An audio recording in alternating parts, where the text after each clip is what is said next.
आगामी खरीप हंगामाच्या पार्श्वभूमीवर शेतकऱ्यांना दर्जेदार आणि प्रामाणिक बियाणे वेळेत उपलब्ध व्हावेत यासाठी मार्डी रोडवरील महाबीज कार्यालयात बियाण्यांचे पॅकेटिंग युद्ध पातळीवर सुरू आहे। महाबीजकडून यंदा सर्वाधिक मागणी सोयाबीन बियाणांची असून सुमारे 1500 क्विंटल सोयाबीन बियाणं तयार करण्यात येत आहे। त्याचबरोबर तुरीच्या 550 क्विंटल बियाणांचं पॅकेटिंग सुरू असून उडीद आणि संकरित मका या पिकांचे प्रत्येकी 100 क्विंटल बियाणे उपलब्ध करून देण्यात येणार आहे। बीटी कापसाचे सुमारे 3000 पॅकेट्सही तयार करण्यात आले आहे। याशिवाय सेंद्रिय शेतीला चालना देण्यासाठी 200 लिटर जैविक उत्पादनं आणि 7000 लिटर जैविक खतांचा साठाही तयार करण्यात आला आहे। खरीप हंगाम सुरू होण्यापूर्वीच शेतकऱ्यांना आवश्यक बियाणं आणि कृषी साहित्य उपलब्ध करून देण्याचा महाबीजचा प्रयत्न आहे। दरम्यान महाबीज संस्थेला यंदा 50 वर्ष पूर्ण होत आहे। त्यानिमित्तानं संपूर्ण वर्षभर सुवर्ण महोत्सव वर्ष साजरा करण्यात येणार आहे।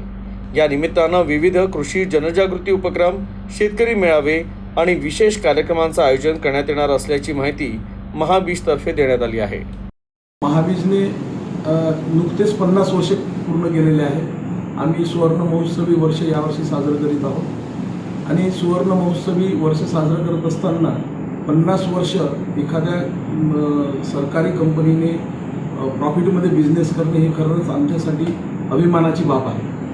यावर्षी अमरावती जिल्ह्याकरिता जवळपास सोयाबीन 15,000 क्विंटल, त्याच्यानंतर तूर 550 क्विंटल, मूग 100 क्विंटल, उडीद जवळपास 200 क्विंटल आणि बीटी कपाशी 3000 पॅकेट आणि मका जवळपास 200 क्विंटल मका आम्ही यावर्षी अमरावती जिल्ह्याकरिता उपलब्ध करून देणार आहोत। या व्यतिरिक्त यावर्षी आम्ही एका नवीन सेक्टरमध्ये प्रवेश करत आहोत, ज्यामध्ये आम्ही भाभा ॲटॉमिक रिसर्च सेंटरसोबत एक टायअपमध्ये आम्ही 3 प्रॉडक्ट मार्केटमध्ये आणत आहोत। त्यामध्ये एक निमास्त्र आहे, एक फास्ट डिकम्पोजर आहे आणि तिसरं जे आहे ते आहे किट आहे, म्हणजे जमिनीत कार्बची लेवल किती आहे हे तपासण्याकरता एक किट आम्ही शेतकऱ्यांना देणार आहोत।